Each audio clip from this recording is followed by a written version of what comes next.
चलिए आज हम बात करते हैं ट्रंप द्वारा दी गई 20 जो सूत्रीय योजना है वो क्या है। हमास के जो गाजा है उसके भविष्य के लिए जो अमेरिकी डोनाल्ड ट्रंप द्वारा दी गई जो 20 सूत्रीय जो प्रतिक्रिया है, जो योजना है, उस पर क्या प्रतिक्रिया दी गई है गाजा के जो हमास हैं उनके द्वारा, और ये जो नीति है इसके क्या बिंदु हैं, और जो हमास है उसने इस ट्रंप की ये जो योजना है इसके किन बिंदुओं से जो सहमत हुआ है और कौन से बिंदु हैं जिनसे वो सहमत नहीं हुआ है, जिनका उन्होंने विरोध किया है। तो हम खबर की अगर टाइटल की बात करें तो ट्रंप की शांति योजना में हमास किस बात पर सहमत हुआ है और किस बात पर सहमत हुआ है या नहीं हुआ है, इन जो पॉइंट हैं इन पर आज हम बात करेंगे। तो हमास ने गाजा के भविष्य के लिए अमेरिकी डोनाल्ड ट्रंप की 20 सूत्रीय योजना पर प्रतिक्रिया दी है, जिसमें इस क्षेत्र के इजराइल के युद्ध को समाप्त करना जो वो भी शामिल है। हालांकि इस फिलिस्तीनी उग्रवादी समूह ने इजराइल की वापसी और इजरायली बंधकों की रिहाई और पुनर्वास जो प्रयास सहित कई जो अन्य प्रमुख मांगों पर जो सहमति है वो जताई है। फिर भी शासन और अपनी भविष्य की भूमिका को लेकर महत्वपूर्ण जो मतभेद हैं वो बने हुए हैं जो मतभेद हैं वो बने हुए हैं।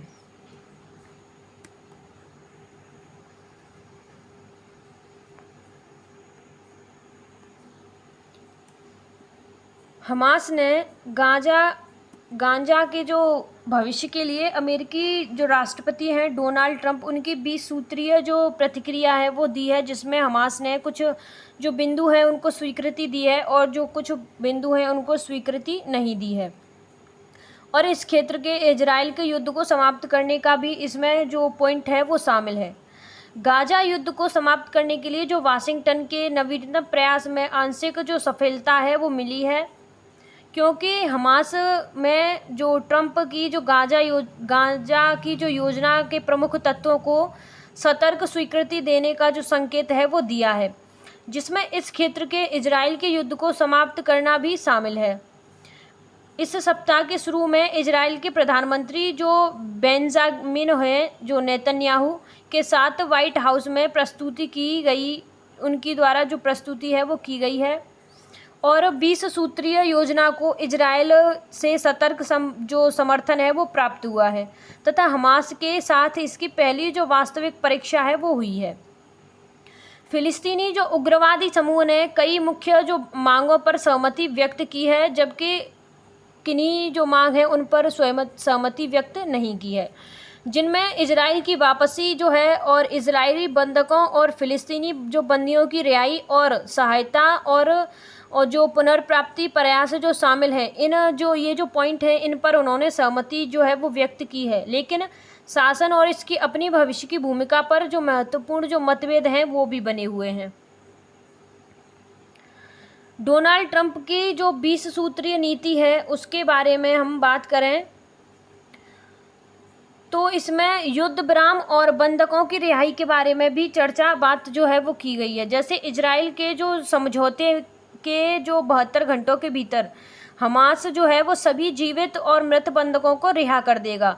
72 घंटे के अंदर जो इजराइल है वो हमास के सभी जो जीवित और मृत दोनों जो बंधक हैं उनको रिहा कर देगा और कैदियों की अदला बदली होगी। जैसे इजराइल के 250 आजीवन कारावास की सज़ा काट रहे फिलिस्तीनी कैदियों को रिहा करेगा। साथ ही 7 अक्टूबर 2023 के बाद हिरासत में लिए गए 1700 जो गजाई थे उनको भी रिहा जो है वो किया जाएगा। गाजा की निरस्तीकरण की बात करें तो गाजा को पूरी तरह से जो विषैनीकृत क्षेत्र जो है वो बनाया जाएगा। विषैनीकृत जो क्षेत्र है उसको बनाया जाएगा और हमास के सदस्य जो निरस्त होकर शांति के लिए प्रतिबद्धता दिखाते हैं उन्हें माफ़ी दी जाएगी और अन्य जो लोग हैं उनको सुरक्षित मार्ग से गाजा छोड़ा जाएगा। गाजा के पुनर्निर्माण की बात करें तो इस क्षेत्र में इस क्षेत्र के जो भी पुनर्विकास जो किया जाएगा और सभी जो बुनियादी सुविधाओं की जो मरम्मत है वो भी की जाएगी। और सहायता वितरण के लिए एक नया अंतर्राष्ट्रीय बोर्ड ऑफ पीस जो है वो बनाया जाएगा। अंतर्राष्ट्रीय निगरानी की बात करें तो एक स्थायी अंतर्राष्ट्रीय स्थिरीकरण बल यानी कि SIF को फिलिस्तीनी पुलिस बल जो है वो बलों के साथ काम करने के लिए तैनात किया जाएगा। फिलिस्तीनी जो राज्य है उसके मार्ग की बात करें तो योजना में फिलिस्तीनी राज्यों के लिए एक विश्वसनीय मार्ग का उल्लेख है जो फिलिस्तीनी ऑथोरिटी में सुधार के बाद संभव हो सकता है। हमास द्वारा जो बिंदु हैं इन पर उन्होंने सहमति व्यक्त की है। उनकी बात करें तो युद्ध विराम और संघर्ष विराम को लेकर उन्होंने सहमति जो है वो व्यक्त की है। और सभी जो युद्ध विराम और संघर्ष जो है उसको उन्होंने इस सहमति में उन्होंने स्वीकृति दी है। और सभी इजरायली बंधकों को छोड़ना, यानी कि सभी जो इजरायली बंधक हैं गाजा उनको सभी को छोड़ेगा, जिसमें जीवित और मृत यानी कि दोनों जो मर गए हैं और जो जीवित हैं वो दोनों ही इसमें शामिल हैं। उन सभी को लौटाकर गाजा भेजा जाएगा। गाजा का प्रशासन एक स्वतंत्र फिलिस्तीनी निकाय को सौंपना होगा, यानी कि गाजा का जो प्रशासन है एक स्वतंत्र जो फिलिस्तीनी है उसको सौंपना पड़ेगा। वहीं बात करें शांति योजना के बारे में तो शांति योजना पर भी बातचीत जो है इस बिंदु में सहमति दी है और इस पर बातचीत है वो जारी रहेंगी।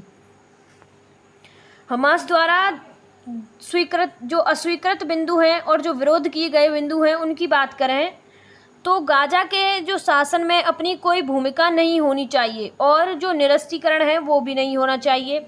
और ट्रंप की शांति योजना को इजराइल के हितों की सेवा करने वाले और फिलिस्तीनी लोगों की अपेक्षा करने वाला जो है वो बताया गया, यानी कि ट्रंप की योजना में इजराइल के हितों को सेवा करने वाला और फिलिस्तीनी लोगों की उपेक्षा करने वाला जो है वो बताया गया है।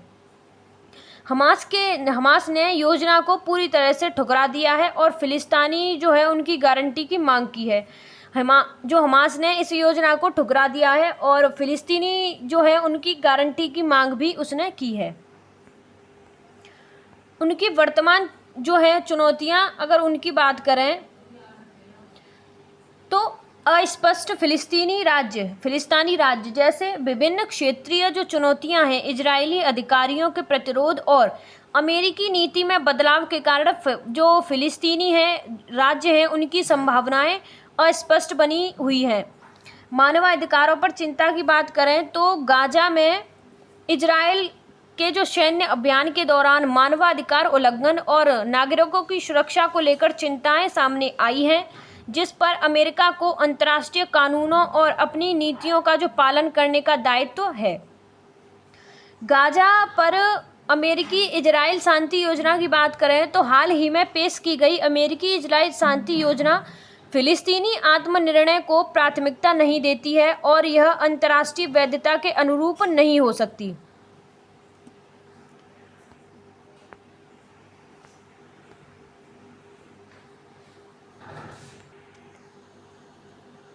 अब हम बात करें अमेरिका और इजराइल संबंधों के बारे में तो इजराइल और अमेरिका के जो संबंध है एक मजबूत बहुआयामी और साझेदारी के जो संबंध है जो साझा रणनीतिक हितों और लोकतंत्र के प्रति प्रतिबद्धता पर आधारित है। अमेरिका ऐतिहासिक रूप से इजराइल का सबसे बड़ा समर्थक रहा है, जिसकी शुरुआत 1948 में उसके निर्माण के बाद हुई थी, जब अमेरिका उसे मान्यता देने वाला पहला देश बना था। अब हम बात करेंगे इनके संबंधों के बारे में। तो सबसे पहले सैन्य और सुरक्षा जो सहयोग है उनके बारे में बात करेंगे। तो सैन्य सहायता की बात करें तो अमेरिका इजराइल को हर साल अरबों डॉलर की जो सैन्य सहायता है वो देता है। इजराइल का इन फंडों का एक बड़ा हिस्सा अमेरिकी हथियार खरीदने में लगता है, जिससे अमेरिका की रक्षा उद्योग को भी फायदा होता है। रणनीतिक साझेदारी की बात करें तो इजराइल को अमेरिका का एक प्रमुख गैर नाटो सहयोगी नामित किया गया है, जो रक्षा, व्यापार और सुरक्षा सहयोग में विशेष लाभ देता है। यह साझेदारी मध्य पूर्व में अमेरिकी रणनीतिक हितों के लिए महत्वपूर्ण है। खुफिया जानकारी की बात करें तो दोनों पक्षों के बीच खुफिया जानकारी का आदान प्रदान काफ़ी गहरा है। इस सहयोग से अमेरिका को भी मध्य पूर्व के जो जोखिम भरे क्षेत्र हैं उनमें महत्वपूर्ण जानकारी मिलती है और अमेरिकियों को आतंकवाद से सुरक्षित रखने में एक महत्वपूर्ण मदद मिलती है। राजनीतिक संबंधों की बात करें तो कूटनीति समर्थन, जैसे अमेरिका ने संयुक्त राष्ट्र सुरक्षा परिषद यानी कि यूएनएससी में इजराइल के खिलाफ कई प्रस्तावों को वीटो करके जो राजनयिक है उसकी सहायता प्रदान की है। यरूशलेम को मान्यता, जैसे अमेरिका ने 2017 में यरूशलेम को इजराइल की राजधानी के रूप में मान्यता दी, जो इजराइल के साथ उनके घनिष्ठ संबंधों को दर्शाती है। शांति प्रक्रिया में भूमिका की बात करें तो अमेरिका ने हमेशा इजराइल और फिलिस्तीन के बीच शांति प्रयासों में एक प्रमुख भूमिका जो है वो निभाई है। अमेरिकी प्रशासन अक्सर इन दोनों पक्षों के बीच मध्यस्थता करता रहता है। आर्थिक संबंधों की बात करें तो मुक्त व्यापार समझौता, जैसे 1985 में अमेरिका इजराइल मुक्त व्यापार समझौता लागू हुआ, जो व्यापार और निवेश को बढ़ावा देता है। तकनीकी उद्योग की बात करें तो इजराइल कंपनियां अमेरिकी उच्च तकनीकी उत्पादों के विकास में महत्वपूर्ण जो भूमिका है वो निभाती हैं। सिस्को, इंटेल और मोटोरोला जैसी कई अमेरिकी कंपनियां इजराइल की तकनीक से लाभ उठाती हैं। इजराइल में फिलिस्तीनी संघर्ष पर अमेरिकी जो नीति है, इजराइल फिलिस्तीनी संघर्ष पर जो अमेरिकी नीति है, अगर उसकी बात करें तो उस जो नीति है उसके मुख्य पहलुओं की बात करें तो सबसे पहले इजराइल के लिए जो अटूट समर्थन है वो अमेरिका का और इजराइल का। जैसे अमेरिका इतिहास के रूप में इजराइल का एक प्रमुख सहयोगी रहा है, जिसे 1948 में उसके निर्माण के समय सबसे पहले जो मान्यता दी थी। इस समर्थन में कुछ मेन जो पॉइंट है वो शामिल हैं, जैसे सैन्य सहायता की बात करें तो इजराइल को हर साल अरबों डॉलर की जो सैन्य सहायता है वो प्रदान करता है अमेरिका। राजनयिक समर्थन की बात करें तो संयुक्त राष्ट्र सुरक्षा परिषद, राजनयिक समर्थन की बात करें तो संयुक्त राष्ट्र सुरक्षा परिषद यूएनएससी में इजराइल के खिलाफ कई प्रस्तावों को वीटो करा है वो अमेरिका ने। सुरक्षा सहयोग की बात करें तो इजराइल को एक प्रमुख गैर नाटो सहयोगी के रूप में नामित करना। दो राज्य समाधान का समर्थन, जैसे कई अमेरिकी प्रशासनों ने सार्वजनिक रूप से एक स्वतंत्र फिलिस्तीनी राज्य के लिए दो राज्य समाधान का समर्थन किया है, जिसमें वेस्ट बैंक ऑफ गाजा में फिलिस्तीनी राज्य और पूर्वी यरूशलेम में उसकी राजधानी जो है वो होगी। हालांकि हाल ही के वर्षों में यह स्थिति काफ़ी कमज़ोर हुई है। फिलिस्तीनी राज्य को मान्यता नहीं है, जैसे अमेरिका ने फिलिस्तीन को एक स्वतंत्र राज्य के रूप में औपचारिक जो रूप से मान्यता है जो है वो नहीं दी है। अमेरिका हमास को एक आतंकवादी जो संगठन है वो मानता है। मानवीय और विकास सहायता की बात करें तो अमेरिका फिलिस्तीनी प्रशासन, नागरिक समाज और आर्थिक विकास का समर्थन करने के लिए आर्थिक और मानवीय सहायता भी देता है। हालांकि यह सहायता अक्सर सुरक्षा चिंताओं से जुड़ी होती है।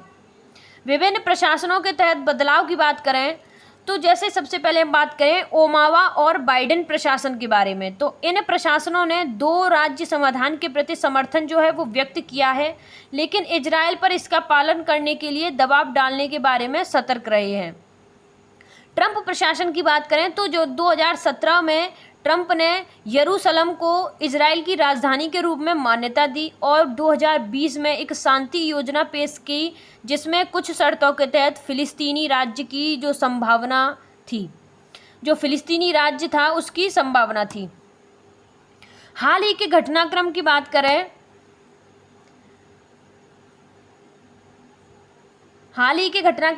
करें तो अक्टूबर 2025 में हाल ही में पूर्व राष्ट्रपति डोनाल्ड ट्रंप ने गाजा के युद्ध को समाप्त करने के लिए एक 20 सूत्रीय शांति योजना पेश की है, जिसे इजराइल के प्रधानमंत्री नेतन्याहू का समर्थन मिला है। इस योजना में बंधकों की रिहाई, हमास लड़ाइयों को निरस्तीकरण और गाजा से इजरायली जो सैनिक हैं उनकी वापसी शामिल है।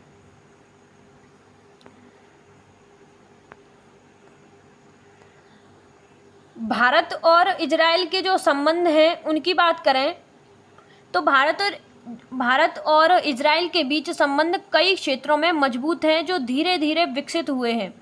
दोनों देशों के बीच जो संबंधों की जो कुछ मेन पॉइंट हैं उनकी बात करें तो राजनयिक संबंधों पर बात करें सबसे पहले हम, तो भारत ने सितंबर 1950 में इजराइल को आधिकारिक तौर पर मान्यता दी थी। वहीं पूर्ण राजनयिक संबंध 29 जनवरी 1992 को स्थापित हुए थे और भारत इजराइल राजनयिक संबंधों को 30वीं वर्षगांठ 2022 से 23 में मनाई गई थी। रक्षा और सुरक्षा सहयोग की बात करें तो रक्षा सहयोग दोनों देशों के बीच एक महत्वपूर्ण घटक है, जिसमें हथियार और मिसाइल रक्षा प्रणाली है वो शामिल है। हाल ही में भारत और इजराइल ने रक्षा संबंधों को और मजबूत करने के लिए एक संस्थागत ढांचा स्थापित करने पर सहमति व्यक्त भी की है। दोनों देश आतंकवाद के खिलाफ सहयोग करने पर भी सहमत हुए हैं। आर्थिक और व्यापारिक संबंधों की बात करें तो 1992 में पूर्ण राजनयिक संबंध स्थापित होने के बाद द्विपक्षीय व्यापार में तेजी से वृद्धि हुई थी। दोनों देशों के बीच जो द्विपक्षीय व्यापार था उसमें तेजी से वृद्धि हुई थी।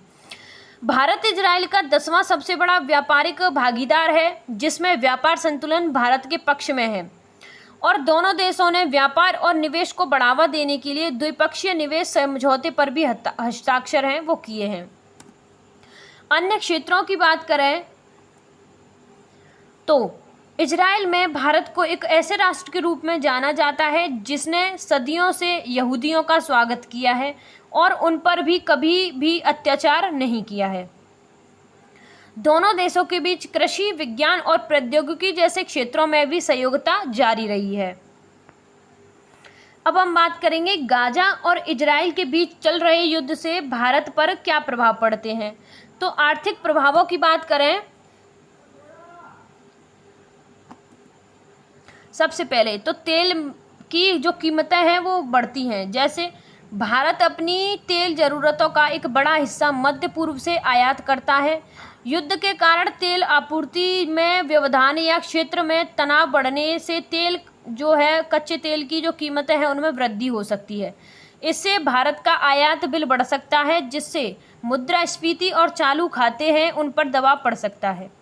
व्यापार पर असर की बात करें तो युद्ध के कारण लाल सागर जैसे महत्वपूर्ण समुद्री मार्ग पर खतरा बढ़ा है, जिससे व्यापार बाधित हुआ है और यमन तट के पास जहाज़ों पर हमले और समुद्री डकैती की घटनाओं से भारतीय नाविकों की सुरक्षा भी प्रभावित हुई है।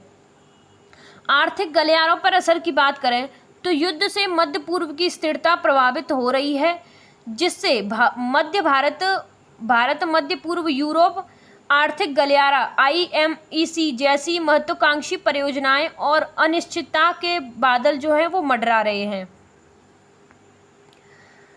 सामरिक भू राजनीतिक प्रभाव हैं उनकी बात करें तो संतुलित विदेश नीति, जैसे भारत के इजराइल और फिलिस्तीनी दोनों के साथ जो संबंध है वो महत्वपूर्ण हैं।